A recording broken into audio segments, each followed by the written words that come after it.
ಇನ್ನು ಬೆಂಗಳೂರಿನಲ್ಲಿ ನಡೀತಾ ಇದ್ದ ದೇಶವೇ ಬೆಚ್ಚಿ ಬೀಳುವಂತ ಡ್ರಗ್ಸ್ ಮತ್ತು ಸೆಕ್ಸ್ ದಂಧೆಯನ್ನ TV9 ಬಯಲು ಮಾಡ್ತಾ ಇದೆ.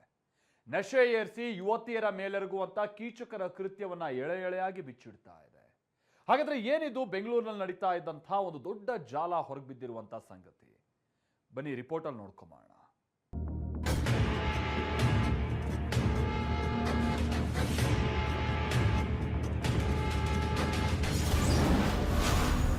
TV9 ತೆರೆದಿಡುತ್ತಿದೆ ಇಡೀ ದೇಶವೇ ಬೆಚ್ಚಿ ಬೀಳುವ ಕರಾಳ story. But this time he took me to that villa and there's like packets of some white powder, something and all will be, but I never asked what it is. When I saw it, I just backed off. And then there were two people forcing it in my mouth. I don't know what exactly they gave me, but after 15 minutes I felt drowsy, my body was hot, my eyes was blurry. Yeah. To be behind bars forever without any bail, because what he's done to me is done to those 19 girls who are giving statement in the police station right now.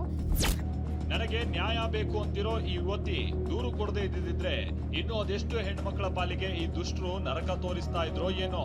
ಆದ್ರೀಗ ಈ ಯುವತಿಯ ದೂರಿನಿಂದ ಬೆಂಗಳೂರಿನಲ್ಲಿ ನಡೀತಾ ಇದ್ದ ಬೆಚ್ಚಿ ಬೀಳಿಸುವ party, drugs ದಂಧೆ, ಒಬ್ಬರಲ್ಲ ಇಬ್ಬರಲ್ಲ ಬರೋಬ್ಬರಿ 19 ಯುವತಿಯರ ಮೇಲೆ ನಡೆದ ಗ್ಯಾಂಗ್ ರೇಪ್ ಪ್ರಕರಣವೊಂದು ಬಯಲಾಗಿದೆ. ಬೆಂಗಳೂರಿನಲ್ಲಿ ಬೆಚ್ಚಿ ಬೀಳಿಸುವ ಪಾರ್ಟಿ, ಡ್ರಗ್ಸ್ ಅಂಡ್ ರೇಪ್ ದಂಧೆ. ಒಬ್ಬರಲ್ಲ ಇಬ್ಬರಲ್ಲ ಬರೋಬ್ಬರಿ 19 ಯುವತಿಯರ ಮೇಲೆ ರೇಪ್. ಹೌದು, ಕೆಲ ದಿನಗಳ ಹಿಂದೆ ಬೆಂಗಳೂರಿನ ಅಮೃತಹಳ್ಳಿಯಲ್ಲಿ ಕಾಲೇಜು ಯುವತಿಯ ಮೇಲೆ ಅತ್ಯಾಚಾರದ ಕೇಸ್ ದಾಖಲಾಗಿರುತ್ತೆ. ಈ ಕೇಸ್ನಲ್ಲಿ ಸಕಲೇಶಪುರದ ನಿಖಿಲ್ ಹಾಗೂ ಪಶ್ಚಿಮ ಬಂಗಾಳ ಮೂಲದ ಡಿಕ್ಸನ್ ಎಂಬಾತರನ್ನ ಪೊಲೀಸರು ಅರೆಸ್ಟ್ ಮಾಡಿದ್ದರು. ಇದೀಗ ಇವರ ಬಂಧನದ ಬೆನ್ನಲ್ಲೇ ಇಬ್ಬರು ಅದೆಂಥ ರಾಕ್ಷಸರು, ಕೀಚಕರು ಅನ್ನೋದು ಬಯಲಾಗ್ತಾ ಇದೆ. ಇಬ್ರು ಬೆಂಗಳೂರಿನಲ್ಲಿ ನಡೆಸ್ತಾ ಇದ್ದ ಮಾದಕ ಜಾಲ ಬಯಲಾಗಿದೆ. ಅಷ್ಟೇ ಅಲ್ಲ, ಈ ದುಷ್ಟರು ಒಬ್ಬರಲ್ಲ ಇಬ್ಬರಲ್ಲ 19 ವಿದ್ಯಾರ್ಥಿನಿಯರ ಮೇಲೆ ಗ್ಯಾಂಗ್ ರೇಪ್ ಮಾಡಿರೋ ಸ್ಫೋಟಕ ಸಂಗತಿಯೂ ಬಯಲಾಗಿದೆ. ಕಾಲೇಜು ಯುವತಿಯರೇ ಈ ಗ್ಯಾಂಗ್ ನ ಟಾರ್ಗೆಟ್. ಹೇಗಿತ್ತು ಸ್ಕೆಚ್? ಈ ಪ್ರಕರಣದಲ್ಲಿ ನಿಖಿಲ್ ಗ್ಯಾಂಗ್ ರೇಪ್ ಗ್ಯಾಂಗ್ ನ ಮಾಸ್ಟರ್ ಮೈಂಡ್. ನಿಖಿಲ್ ಸೂಚನೆಯಂತೆ ಡಿಕ್ಸನ್ ಕಾಲೇಜು ಯುವತಿಯರಿಗೆ ಬಲೆ ಬೀಸ್ತಾ ಇದ್ದ. ಇನ್ಸ್ಟಾಗ್ರಾಮ್ ಮೂಲಕ ಗೆಳೆತನ ಬೆಳೆಸ್ತಾ ಇದ್ದ. ಬಳಿಕ ಒಳ್ಳೊಳ್ಳೆ ಪಬ್, ರೆಸ್ಟೋರೆಂಟ್ ಗಳಲ್ಲಿ ಹುಡುಗಿಯರನ್ನ ಮೀಟ್ ಮಾಡ್ತಾ ಇದ್ರು. ಕೊನೆಗೆ ವಿಲ್ಲಾದಲ್ಲಿ ಪಾರ್ಟಿಗೆ ಅಂತ ಕರ್ಸ್ಕೊಂಡು ಅಲ್ಲಿ ಲೈಂಗಿಕ ಕ್ರಿಯೆಗೆ ಅಪ್ರೋಚ್ ಮಾಡ್ತಾ ಇದ್ರು. ಯುವತಿಯರು ಒಪ್ಕೊಂಡ್ರೆ ಯಾವುದೇ ತೊಂದರೆ ಮಾಡ್ತಾ ಇರಲಿಲ್ಲ.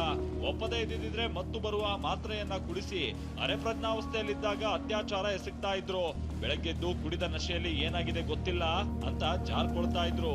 ಅಷ್ಟೇ ಅಲ್ಲ, ಬೆತ್ತಲೆ ಫೋಟೋ, ವಿಡಿಯೋ ರೆಕಾರ್ಡ್ ಮಾಡಿ ಬ್ಲಾಕ್ ಮೇಲ್ ಮಾಡ್ತಾ ಇದ್ರು. First of all, when you met Dixon and how it happened? He started telling things like I love you, I like you, I want to be with you, I'm loyal to you.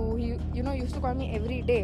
So I'm a teenager, right? So attachment happens. Like he's like, I want to date you, I want you to be my girlfriend. We were almost going to be like dating, but we were so close. But he did all this to me before we could even get into a relationship. He did all this crap with his friend Nikhil, which he calls him his brother. ಇದೇ ರೀತಿ ಹಲವು ಬಾರಿ ಈ gang ಕೃತ್ಯ ಎಸಗಿದ್ದು ಕೆಲ ಯುವತಿಯರು ಮರ್ಯಾದೆಗೆ ಹೆದರಿ silent ಆಗ್ತಾ ಇದ್ರು. ಆದ್ರೆ ಈ ಬಾರಿ ಓರ್ವ ಯುವತಿ ಅಮೃತಹಳ್ಳಿ ಪೊಲೀಸರಿಗೆ ದೂರು ಕೊಟ್ಟಿದ್ದಾಳೆ. ಇದರ ಬೆನ್ನಲ್ಲೇ 19 ಸಂತ್ರಸ್ತ ಯುವತಿಯರು ಪೊಲೀಸರನ್ನ ಸಂಪರ್ಕಿಸಿದ್ದಾರೆ. ತಮ್ಮ ಮೇಲೂ ದೌರ್ಜನ್ಯ ಆಗಿರುವ ಬಗ್ಗೆ ಮಾಹಿತಿ ನೀಡಿದ್ದು 19 ಯುವತಿಯರ ಹೇಳಿಕೆ ಕೇಳಿ ಪೊಲೀಸರೇ ಬೆಚ್ಚಿ ಬಿದ್ದಿದ್ದಾರೆ. ಸದ್ಯ ಪೊಲೀಸರು ನಿಖಿಲ್ ಮತ್ತು ಡಿಕ್ಸನ್ ಅನ್ನ ಬಂಧಿಸಿದ್ದಾರೆ. ಆಘಾತಕಾರಿ ಸಂಗತಿ ಅಂದ್ರೆ ಆರೋಪಿ ನಿಖಿಲ್ಗೆ ಪ್ರಭಾವಿಗಳ ಸಂಪರ್ಕ ಇದ್ದು ಇವರು ಪಾರ್ಟಿ ಮಾಡ್ತಾ ಇದ್ದ ವಿಲ್ಲಾ ಕೂಡ ಓರ್ವ ಪ್ರಭಾವಿ IPS ಅಧಿಕಾರಿಗೆ ಸೇರಿದ್ದು ಎನ್ನಲಾಗಿದೆ. ಅಷ್ಟೇ ಅಲ್ಲ, ನಿಖಿಲ್ ಮೇಲೆ ಕೇಸ್ ದಾಖಲಾಗುತ್ತಿದ್ದಂತೆಯೇ ಪೊಲೀಸರಿಗೆ ಪ್ರಭಾವಿಗಳಿಂದ ಒತ್ತಡ ಹೆಚ್ಚಾಗ್ತಾ ಇದೆಯಂತೆ. ನಿಖಿಲ್ ಒಳ್ಳೆಯವನು, ನೋಡ್ಕೊಂಡು ತನಿಖೆ ಮಾಡಿ, ಕಾನೂನು ಪ್ರಕಾರ ತನಿಖೆ ನಡೆಸಿ ಅಂತ ಪ್ರಭಾವಿಗಳು ಹೇಳಿದ್ದಾರಂತೆ. ಸದ್ಯ ಹುಡುಗಿಯೊಬ್ಳು ಕೊಟ್ಟ ಕೇಸ್ ತನಿಖೆ ನಡೆಸ್ತಾ ಇದ್ದ ಪೊಲೀಸರು ಮತ್ತಷ್ಟು ಹುಡುಗಿಯರ ದೂರನ್ನು ದಾಖಲು ಮಾಡಿಕೊಂಡಿದ್ದಾರೆ.